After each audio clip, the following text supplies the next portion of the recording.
Executive Director of the Mud Theater Project.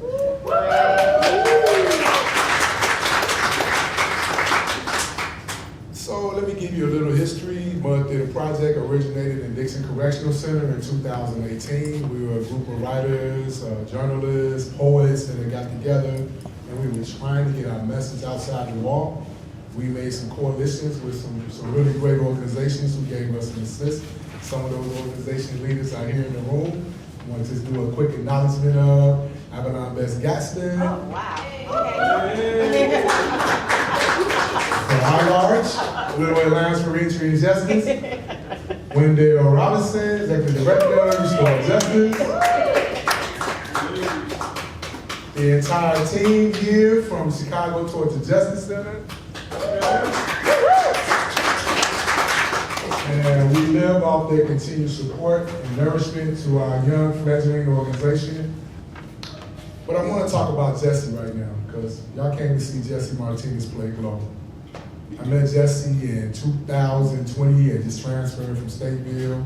He was so excited to come to Dixon to join our peer-led theater program. I remember hounding Tucson down, like, yeah, let me try. And it didn't take long once we met Jesse and talked to him. We knew that this was somebody who was special, dedicated to the work, and dedicated to the community of writers on the inside. This play, actually, I remember being in the hallway with Jesse, talking about the origins of Glow, because we were discussing, like what it would, as a grandfather, does he have a right, to be in community with a grandson? And, I remember he started writing, and it's just so special right now to be in this moment where Mud Theater Project, that grew out of the Dixon Performing Arts Program, is having an opportunity to have this reading for Jesse. I mean, you really have to think about that journey for us and his friends and his peers on the inside who are also so proud of him that I hear from all the time. Like, when is my chance? Get your stuff ready. We'll talk about it. But I just want to take a minute and digest what that's like, to transverse the walls and to have your creativity get out. Because we started Mud Theater Project under the premise that I want for myself, I want for my brother/sister what I want for myself. And so we wanted to build that bridge to the outside community. Thank you all for coming out to be the support and the foundation for that bridge.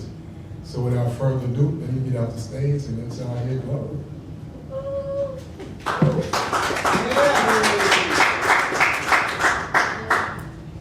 It is subject to monitoring at any time.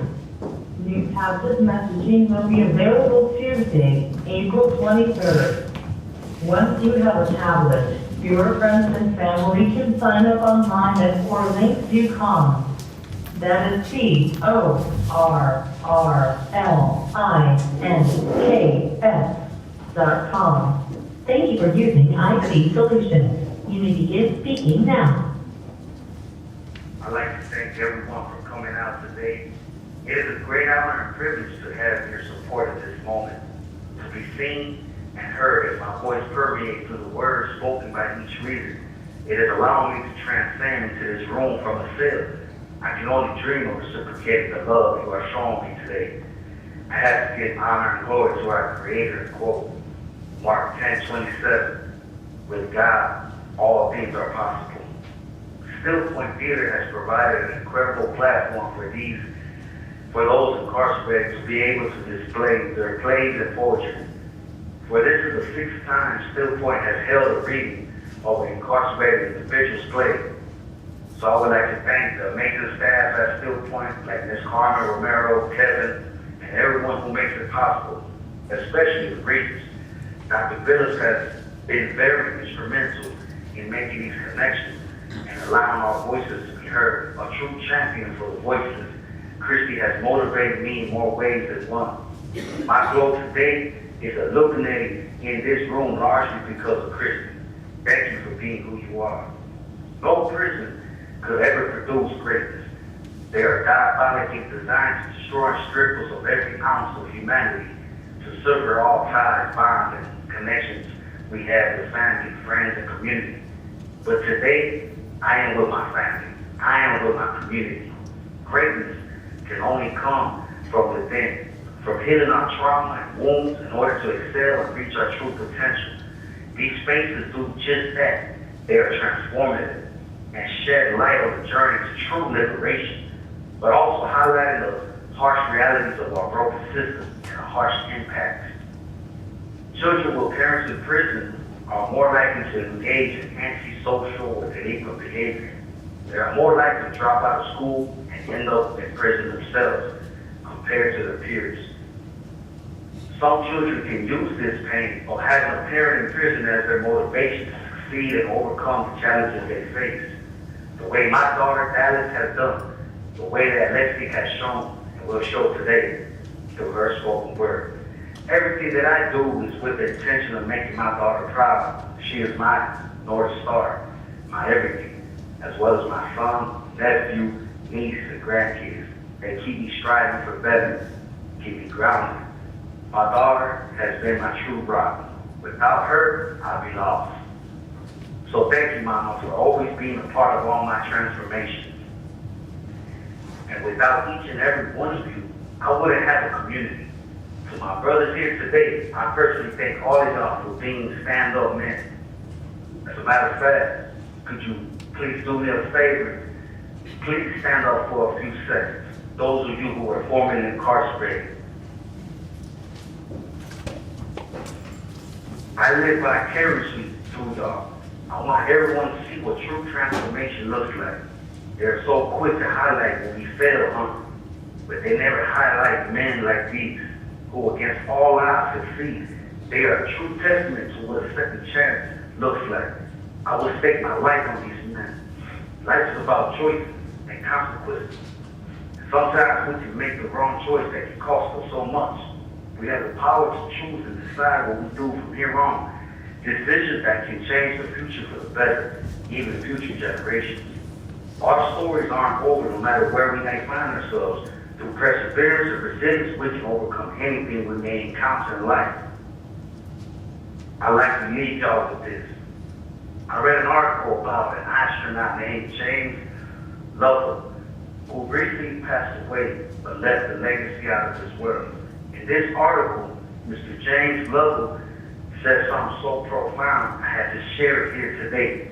He said, God has given us a stage upon which to perform, and how that play turns out is really up to us. And with that said, let's get started. Glow, a play written by Mr. Jesse B. Martinez, a play that focuses on the criminal punishment system and the effects on those held therein, as well as those who love them, while striving to humanize all involved. It is essential that more people are aware that extreme sentences do not serve justice.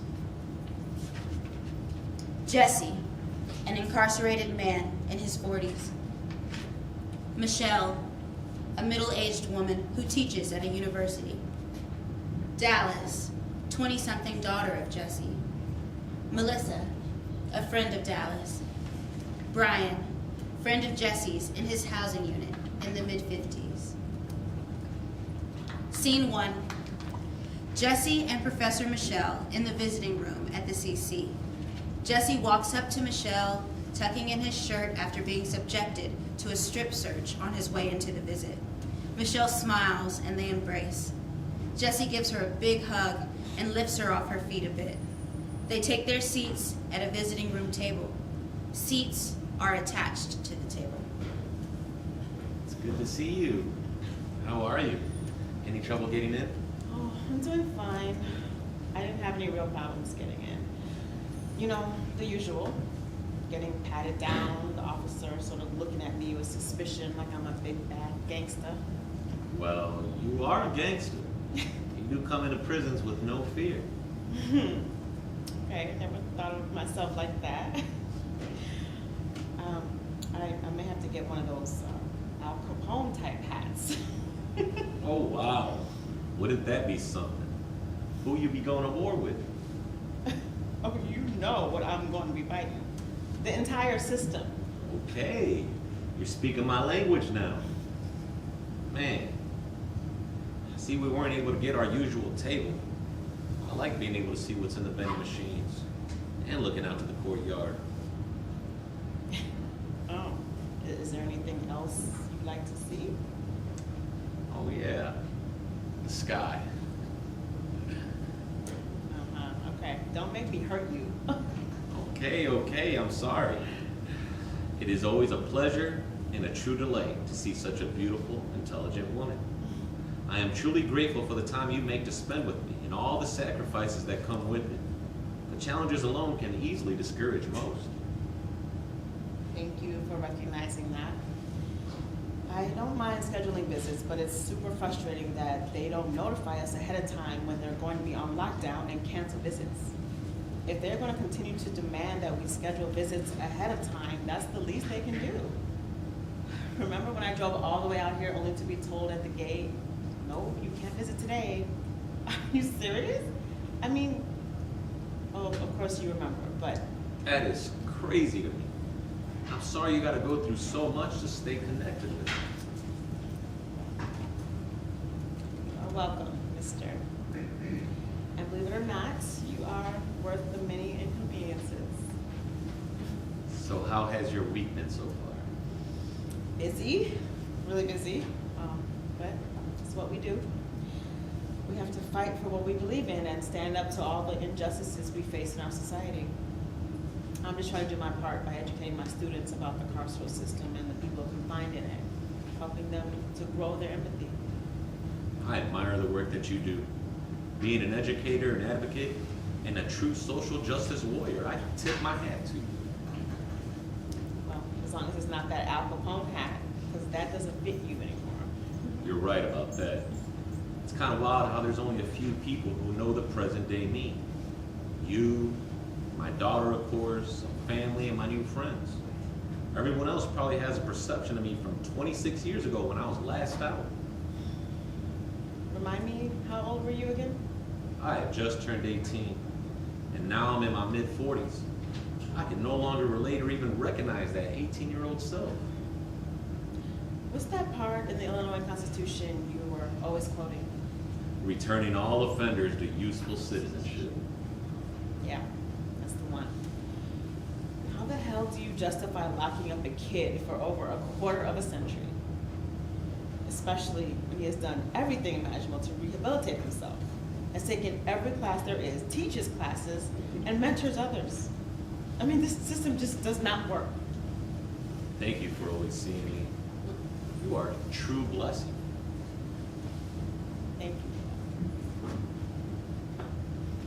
Well, speaking of blessings, allow me to bless you with some food out of the 5-star exquisite vending machine. You already know I'm starving. Famished and fat.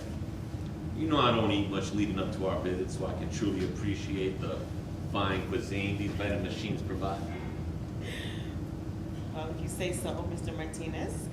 Now, if you don't mind, sir, what would you like today? You wear so many hats, Michelle. From teaching to being a straight-up gangster and serving tables. Yeah, trying to make it look easy. I mean, seriously, for one thing, you know that we both believe in serving others, especially people in the communities impacted by all of this. And two, you have to be a force to reckon with when it comes to going up against the systems that seek to deny people's humanity. Wow. Very well said. Bravo. Okay. All right, now cough up your order, sir. Don't mind if I do. I think I'll switch it up today. May I have today's special chicken sandwich, Doritos, water, and some chocolate on the side? Snickers or Reese's? Yeah, that would be great. Okay. Thank you very much. Okay, anything else? Nah, I think that'll do for now. Thank you. As Michelle gets the vending items and heats the sandwich, we see a 3 to 5-year-old kid on a screen right behind Jesse's head. He's running side to side as Jesse watches and smiles. He's completely absorbed in watching this as he awaits Michelle's return with the food. Michelle returns, and then leaves to grab napkins and condiments as Jesse gradually opens the items before him. He offers a quiet prayer before digging in. Heavenly Father, thank you for this food and for Michelle. May our visit be a blessing. Amen. So, how was your drive down to the plantation today? Drive wasn't bad despite how long it is to get to these plantations, as you call it. You know how I do. Try to keep it productive. So I used the time to get caught up with a few people on the phone and listen to NPR.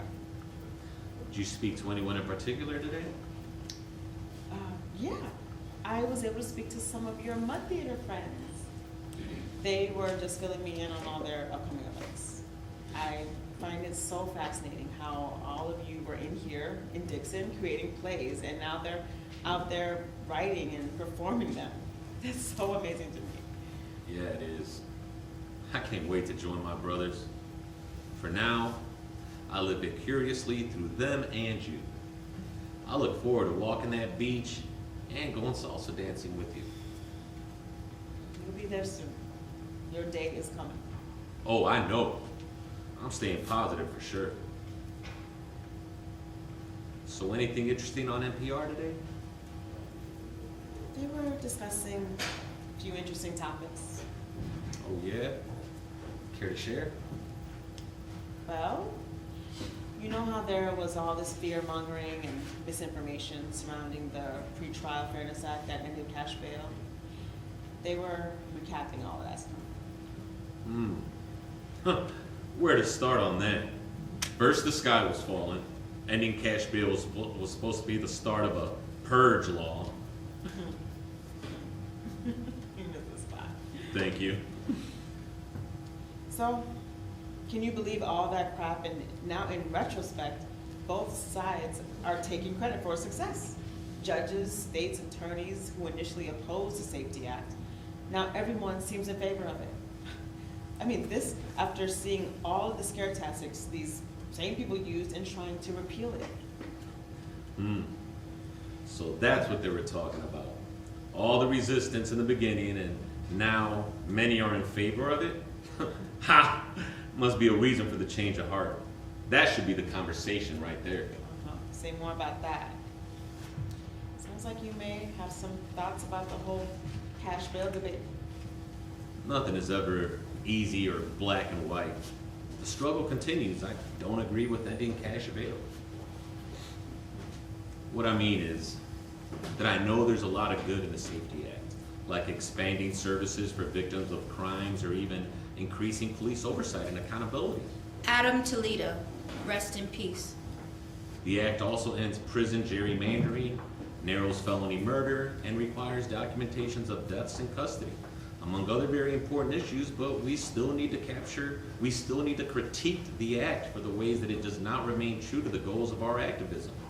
Miriam Koba once said that we have to be careful what we advocate for, because sometimes it may seem like we're helping, but may actually be hurting the cause. What do you mean? Ending cash bail will allow people to be released pre-trial, especially those who can't afford to post bail, which we know criminalize poverty in the first place. Not to mention that it has largely contributed to mass incarceration. Money should never determine whether or not an individual languishes in jail awaiting trial under the presumption of being innocent until proven guilty, when others with financial means can bond out over and over again. Plus, the evidence is clear. If a person goes to trial from jail, they will automatically be viewed as more guilty to a judge or a jury than if they come to the court from the outside world. I get that. I get your passion about it too, and you're right. We're supposed to live in a civil society based on the presumption of innocence. People who are legally innocent according to the Constitution and due process should not be denied their freedom while awaiting their trial. And they should definitely not die in jail awaiting their trial, but that's the trap. The trap? Yes, the trap. What does ending cash bail do for people like me? People who come from environments like mine? Say more. The school to prison pipeline. by the time I was in 6th grade, I was arrested twice in school for aggravated battery and having some weed in my possession. I ended up missing a couple of court dates, but the aggravated battery came from having a fight in school. In another context, some may have considered it a simple scuffle.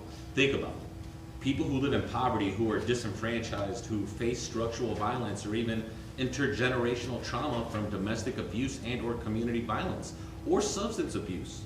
So many of us check off most of all of those boxes. Boxes.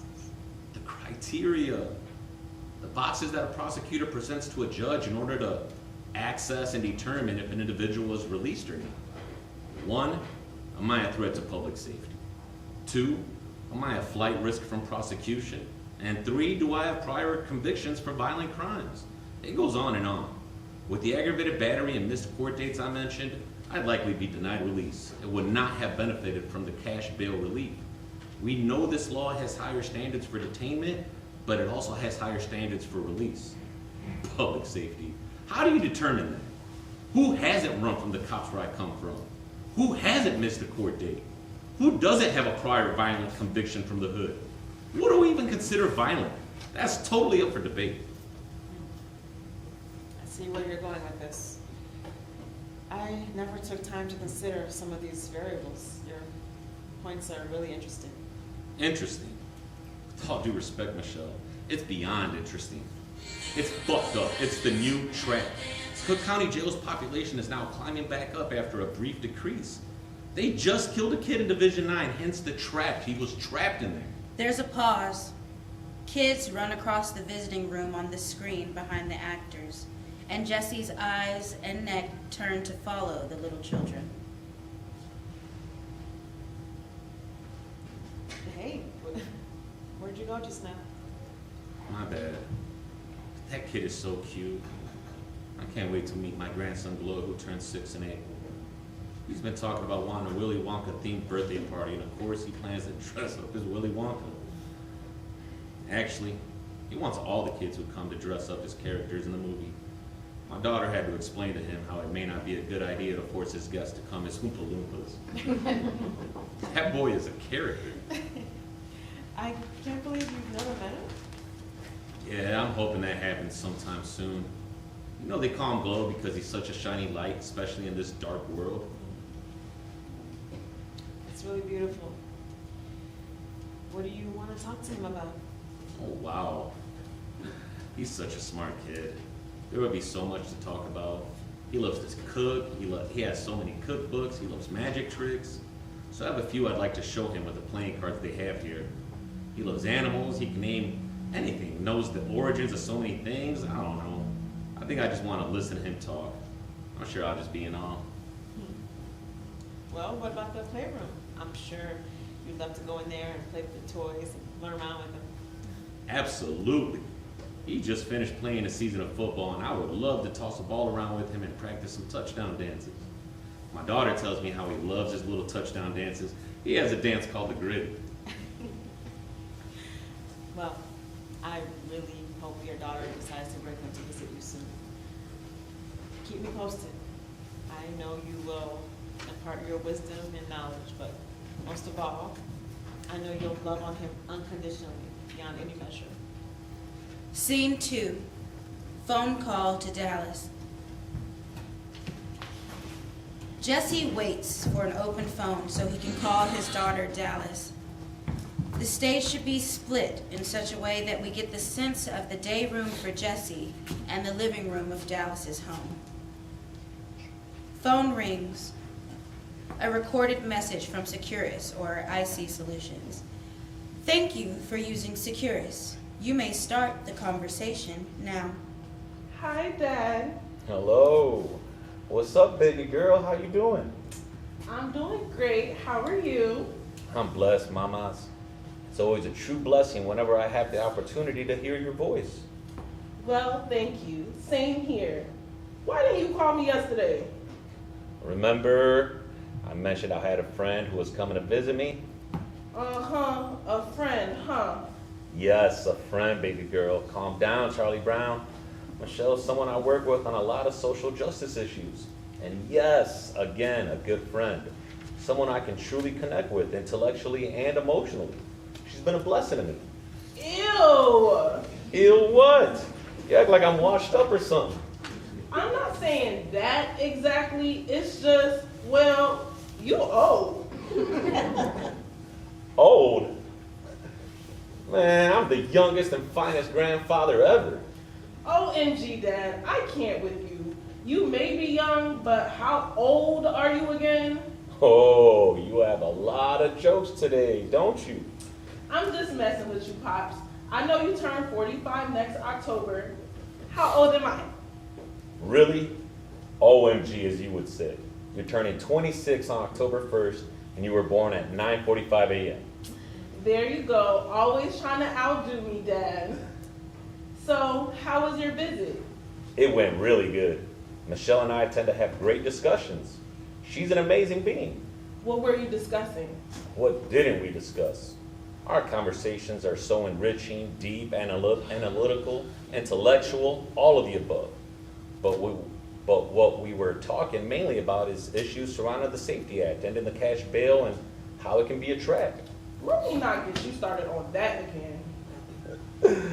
You already know. I'll hop on my soapbox real quick, wagging my finger and all.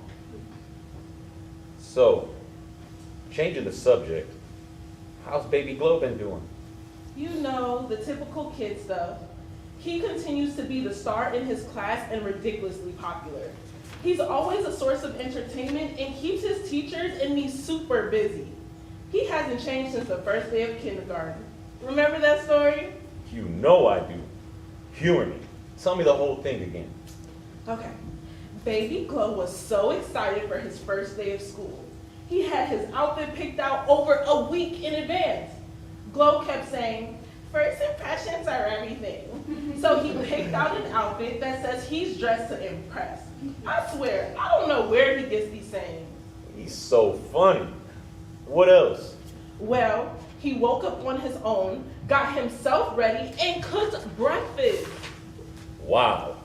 He did this double check thing to make sure he had everything in his book bag, like pens, pencils, crayons, paper, and who knows what's all. So I take him to the bus, and he looks up at me to ask me if I'm gonna be okay. Can you believe that? Yep, that sounds like him. Well, check this out. He arrives in class and tells me how everyone introduces themselves. They're assigned their seats, coat hangers, go over the rules, you know, all that good stuff they have to go over on day 1 of kindergarten. Tell me why, after a couple of hours, this boy starts getting impatient and flags his teacher down. As she approaches, he waves his hand for her to come closer, as if to tell her a secret. So she leans in closer, and he straight up tells the teacher, "When will we begin the learning process?" That boy is too smart and too funny. Wow. Speaking of which, when are we going to bring that comedian in here so I can meet him in person? And I'd absolutely love to see you too, Mama. It's been too long. What's up, baby girl? Well, I don't know, Dad. I need to think about it. I'm not sure I want to expose Baby Glow to a prison visit, you know? Wait, what? Dallas, I really want to be in my grandson's life. He's incredibly important to me. You know that. What are you saying? Let's not talk about this right now. I'm not ready. You have 1 minute What remaining. the fuck? Okay. Well, we're out of time, but I'm gonna call again soon. We need to talk about this. I gotta go. I love you, baby girl. I love you too, Dad. Scene 3. Dallas' call with her friend Melissa. Dallas is pacing back and forth in her living room after she hangs up with her dad. She uses exaggerated movements of her body, hands, and arms as she speaks. After expressing herself with vocalizations and body language, she looks back at the phone, pauses in her pacing, and dials her friend, Melissa. Hey Dallas, what's up? OMG, Melissa, I just got off the phone with my dad, and I don't know how to feel or what to do or say. How do I tell my father that I am not okay with bringing my son to see him in prison? Wait, what? Back up. What are you talking about? Girl, my dad wants me to bring baby Glow in to visit him. I mean, I get it, like that he wants that, but there's no way. And I know if I tell him no, it's going to crush him. He is such a proud grandfather, but I can't bring Glow to see him while he's in there.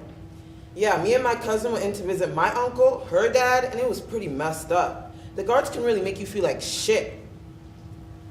You wear a little scoop neck and they're on your face like you can wear that in here. I hope you brought another option. Bogus shit, man. And to bring a baby into that place? Oh, hell nah. Yeah, girl, I went to visit all the time when I was younger. It's crazy how they treated the family members. And then, when we had to leave, shit, that sucked. So yeah, I just don't want that for my son. But will my dad understand my position? I mean, he's constantly asking for stories and pictures. He's even sent my baby a present every birthday. And he's always wanting to know what we're doing. I don't know how to tell him. And I wonder how he's gonna react. What his response will be? Not good, that's for sure.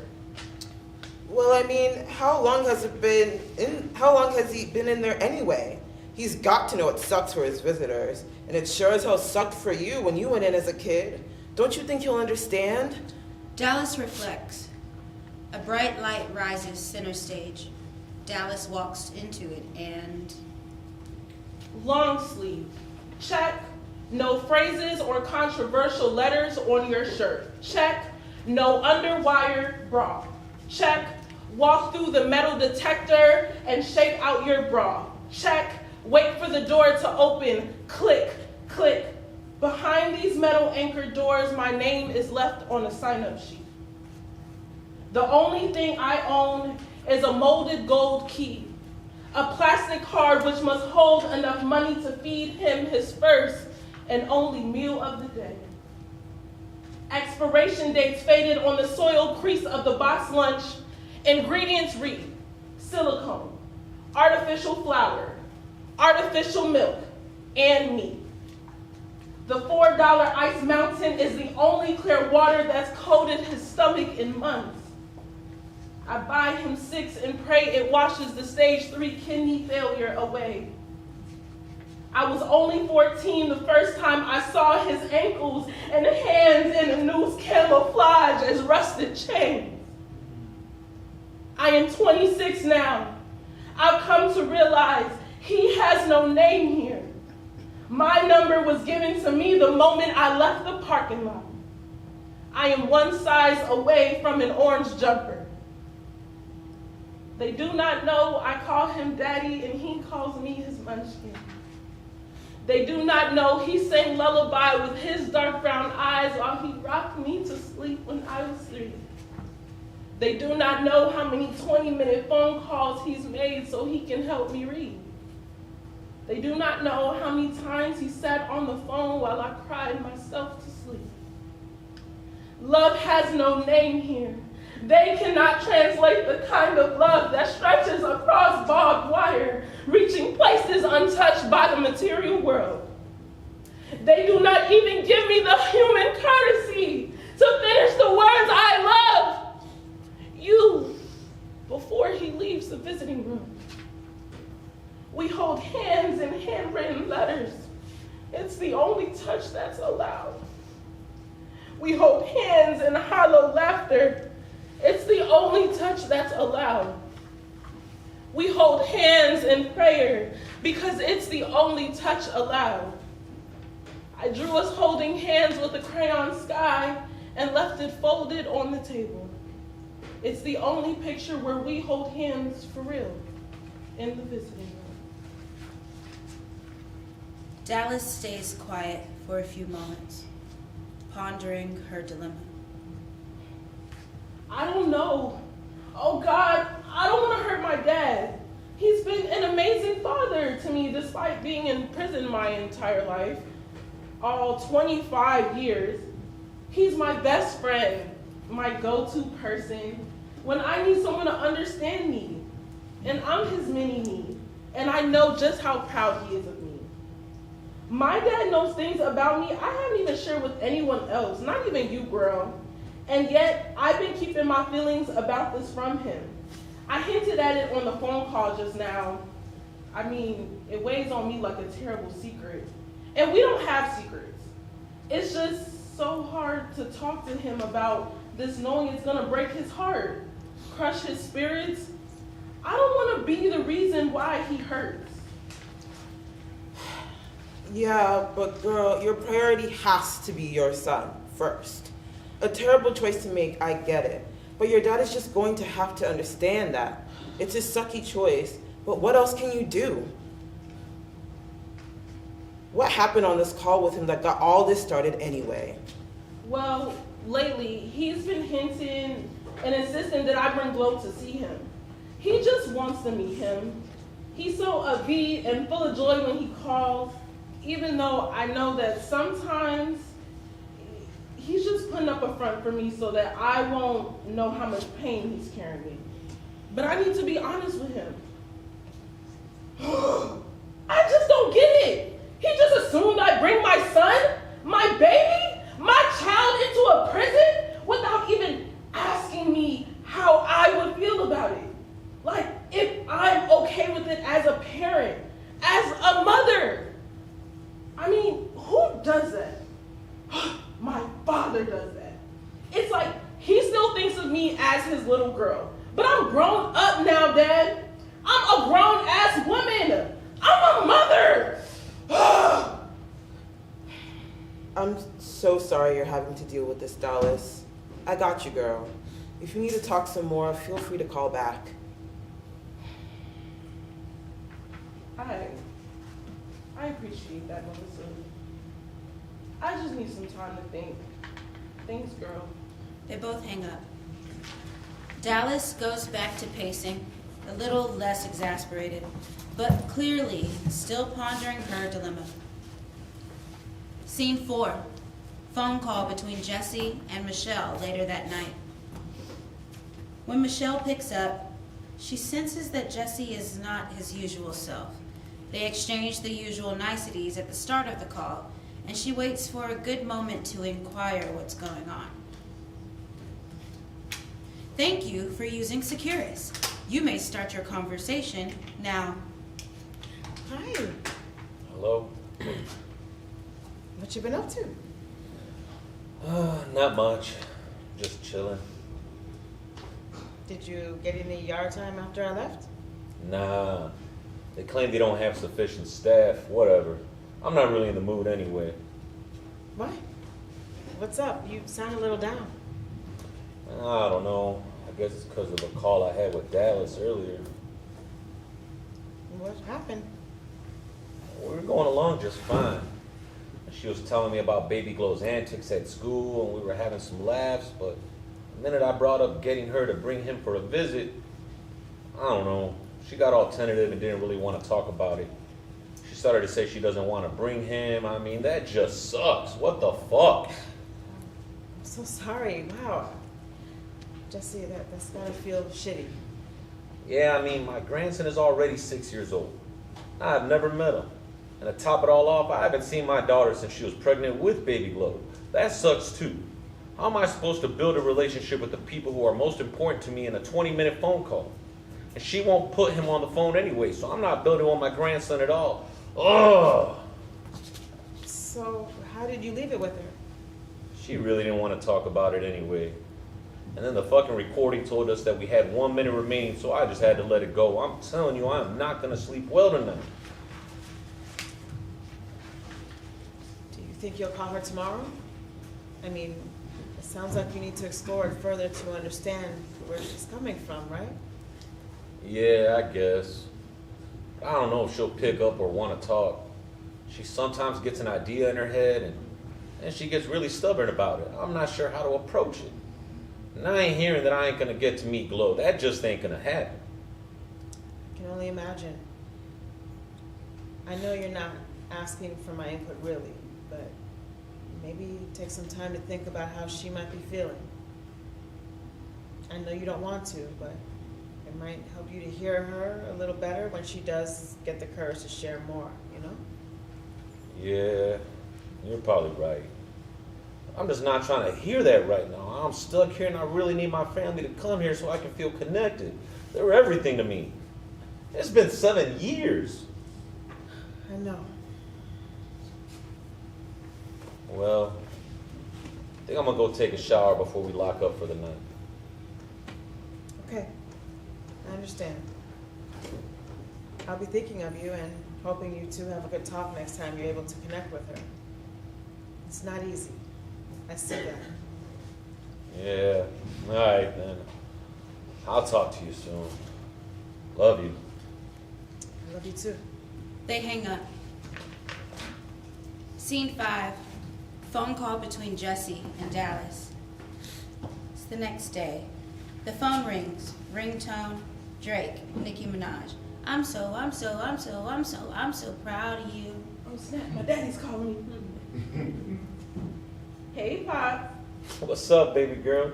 What you been up to? Not much, Dad. Just getting stuff done off the to-do list. You know me. You know how I do. Yeah, I know. You be on your business, not even 8 a.m., and I'm sure you done completed more tasks than the average person will do in the entire day. I have to. It's the only way to be. I schedule things weeks, sometimes months in advance. Life is about patterns and habits. It's our choice to choose good ones or bad ones. Sounds like me. I am you. You are me. You've been very influential in my life, Dad. I am the person I am today, largely because of you. Thank you for saying that, baby girl.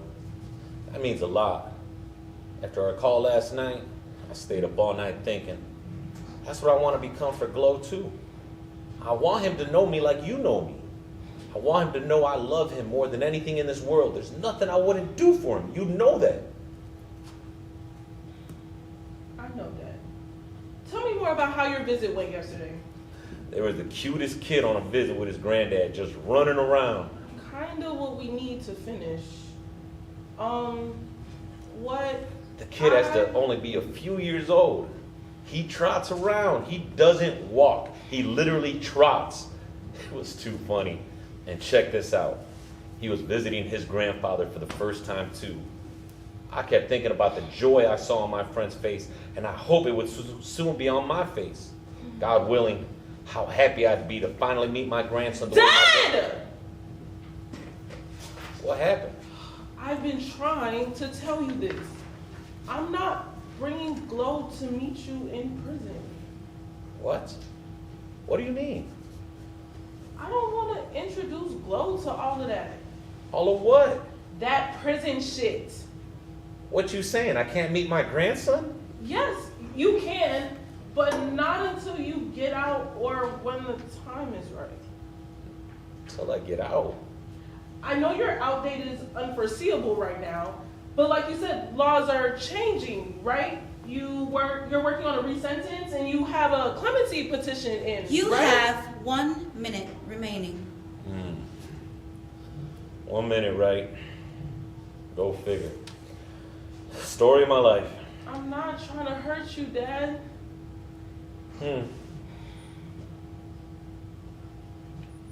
I love you with all my heart.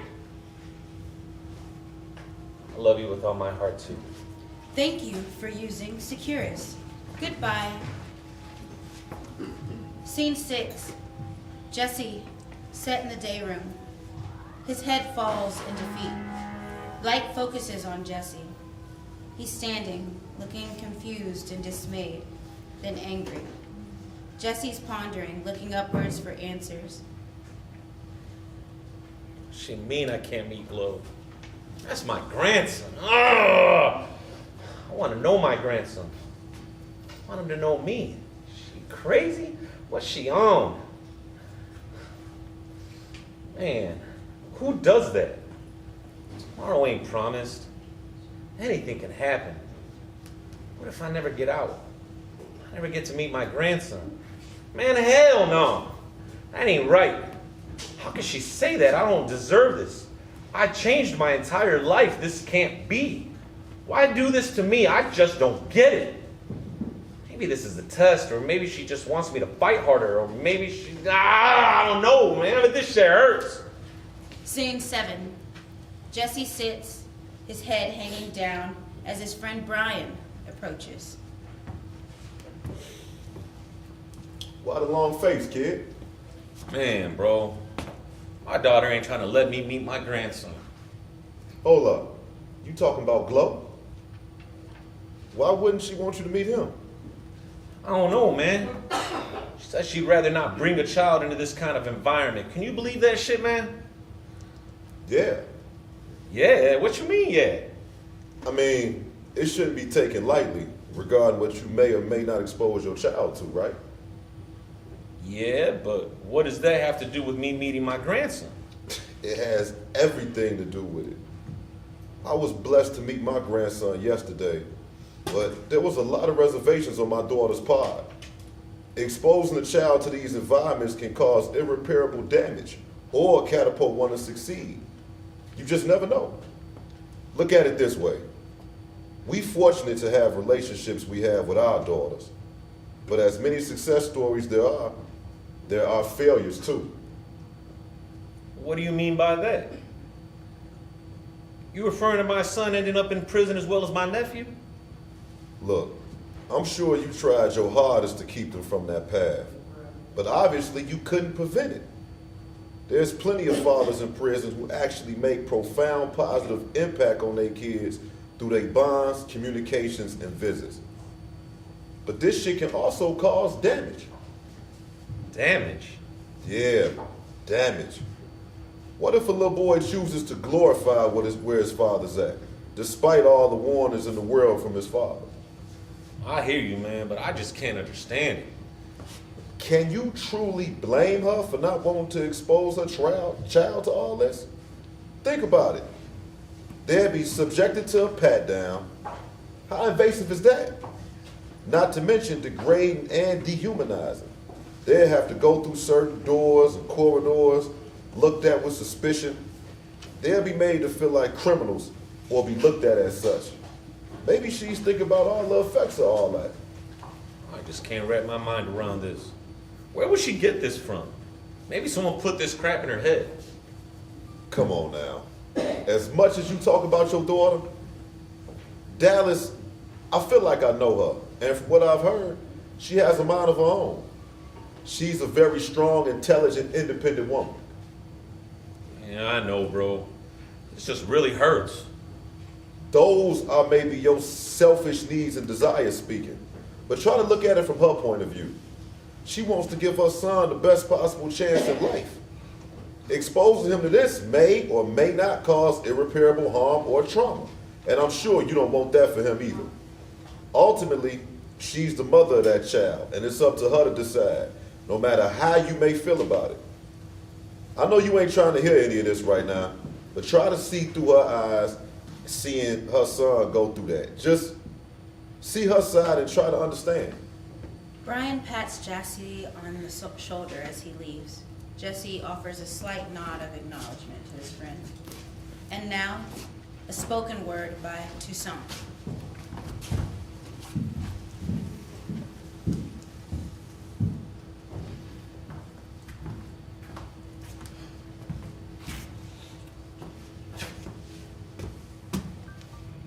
Dark clouds stretch along these grassy knolls and back roads, these non-deodorized armpits of the Stacy in prison. My existence is as mangy as a moon, a colorless vision. In fact, I live here where the spaces are only gray, but the language never bedazzled my tongue.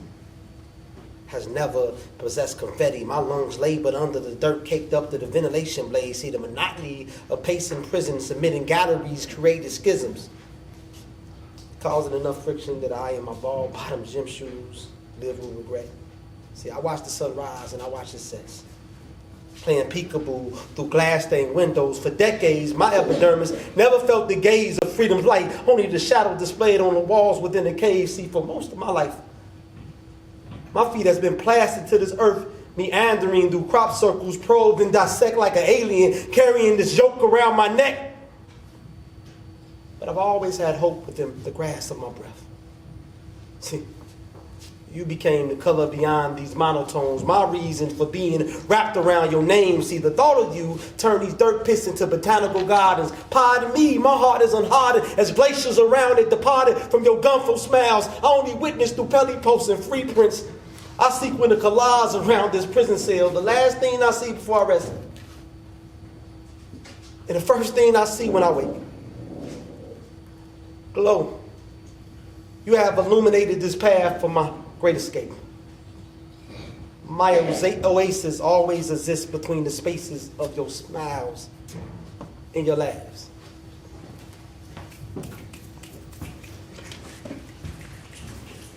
Scene 8, Jesse's second call with Dallas. Maybe Brian is right. My selfish needs and desires, speaking before really hearing my daughter out. There's nothing more that I want than for my grandson to have the best possible chance at life. Something I didn't have. Ultimately, it is her decision. Her choice as a mother as to what she feels is best for her son. It doesn't mean I'm not his grandfather. I'll keep pushing and doing my best to maintain all connections. I guess I'll just have to wait and see if she changes her mind with time. Jesse strides to one of the phones in the day room. Ringtone of her phone. Drake featuring Nicki Minaj. I'm so proud of you. Hello? Hey, baby girl. How are you and Glow doing? We're doing great, Dad. Would you like to hear about his first day of kindergarten again? Absolutely.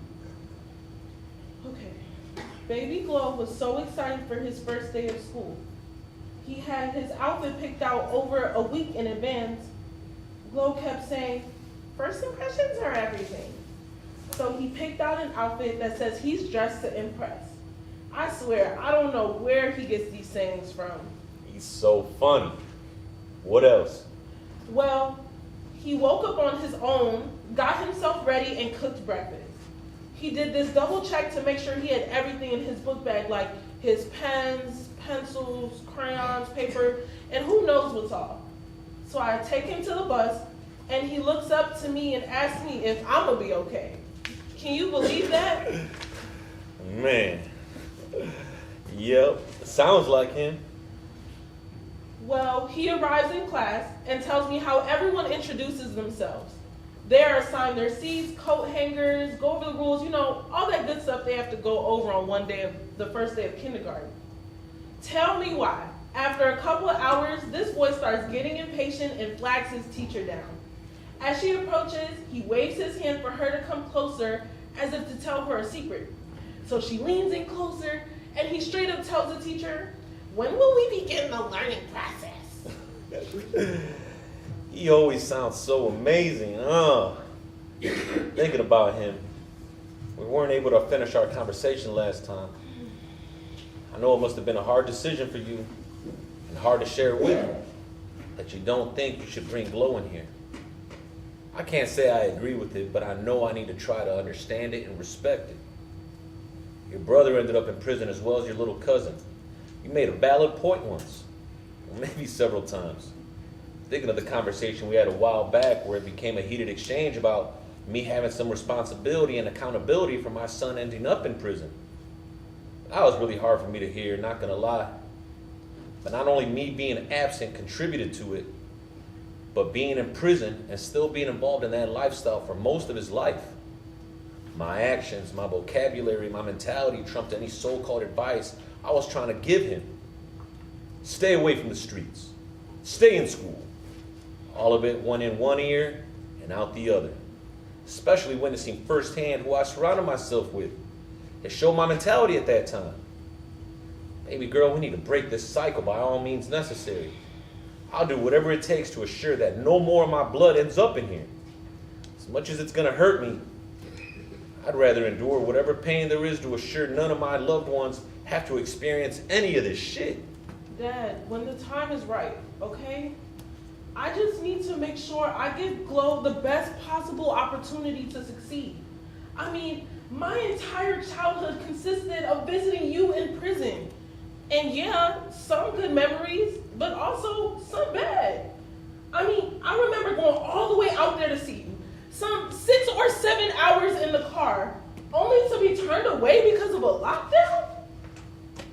I remember seeing you in chains, handcuffs, and shackles when you were in segregation, Dad. You were chained down like an animal. I remember crying out for you, but you weren't there. You were my hero, my superhero. But my heart broke into pieces every time I had to leave a visiting room knowing you couldn't come with me. I blamed you for so many things, for not being there when I needed you most. You were there to protect me, to shield me, to hold me. I just can't put Glow through that. I know he would love you as much as I do, but in due time, okay? You have 1 minute remaining on this call. I love you with all my heart, baby girl. I love you too, Dad. Thank you for using Securus. Goodbye. End of play.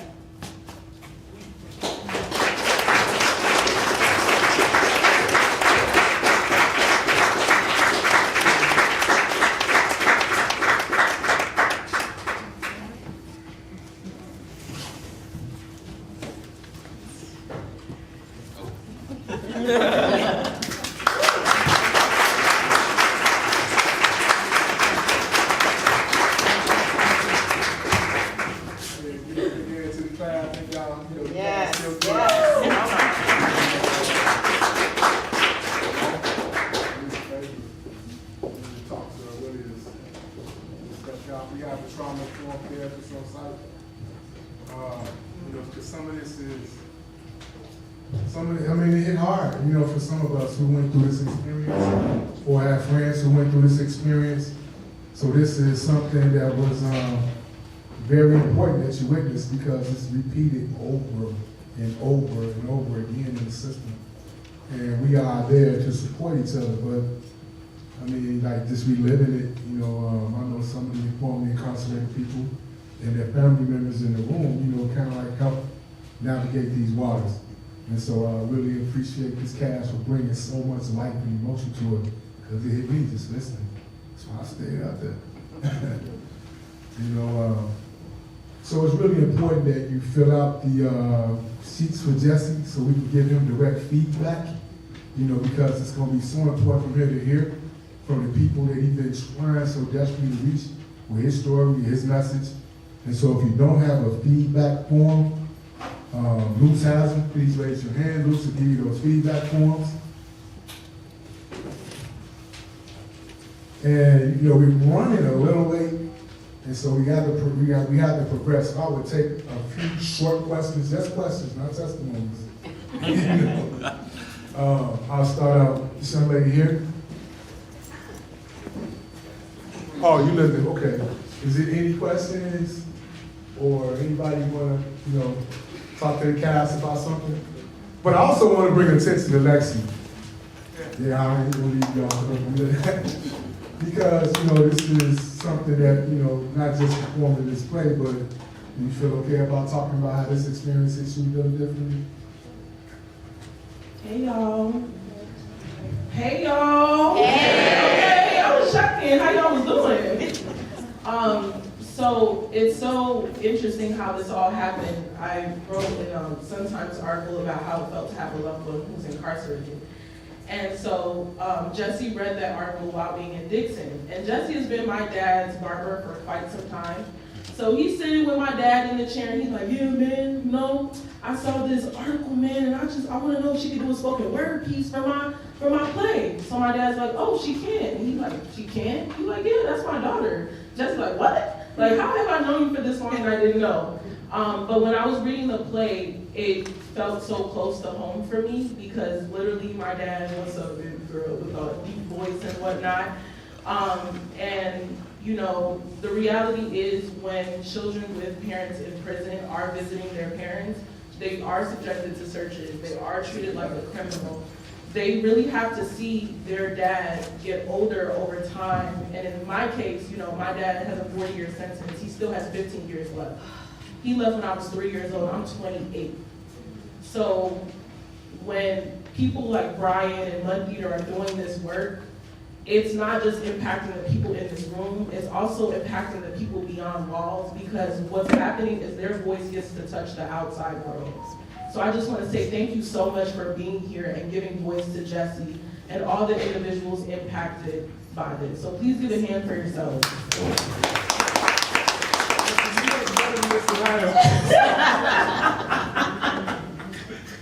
But any other cast want to add? I know Nano, Jesse's homeboy, just got out, played Jesse to the team. Thank Sound you. like Jesse.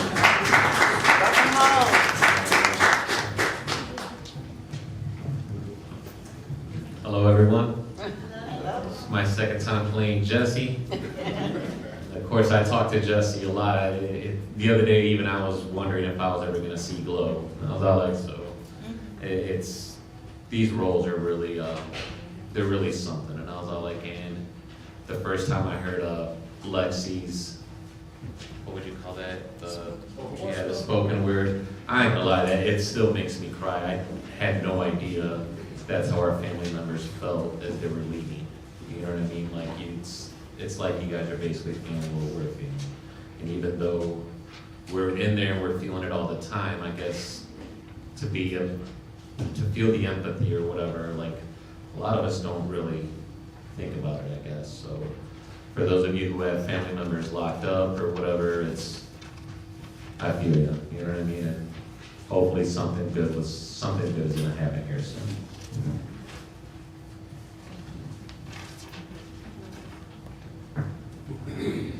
All right, y'all. Okay, go ahead, Bill.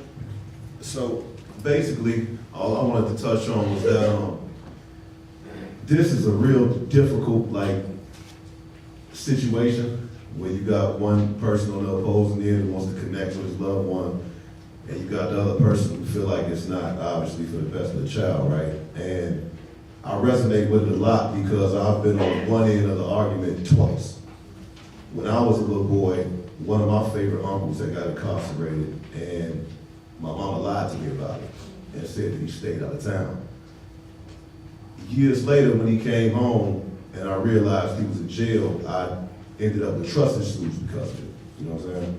Your mama the closest thing to you, so it's like, oh, she'll lie to me. I can't trust nothing. Then you fast forward as an adult when I ended up incarcerated, and I was trying to convince my brother to bring his kids in because I became a favorite uncle to my nephews. He didn't want to bring them in to see me. And I'm like, damn. But he kind of highlighted a lot of the things that Dallas highlighted, and I had to respect it and adulthood and resonate with it. So I just really, really resonate with the story. That's all I want to say. That was important to say. Thank you. All right, because we run a little behind, we're going to let the cast retire and try to catch up. We're going to take a little break. The bar's open. Anybody wants drinks, it's free. And while we get ready for, the next set. They gonna bring them to us on the stage? That kind of service here. Please drop your forms in the box right here.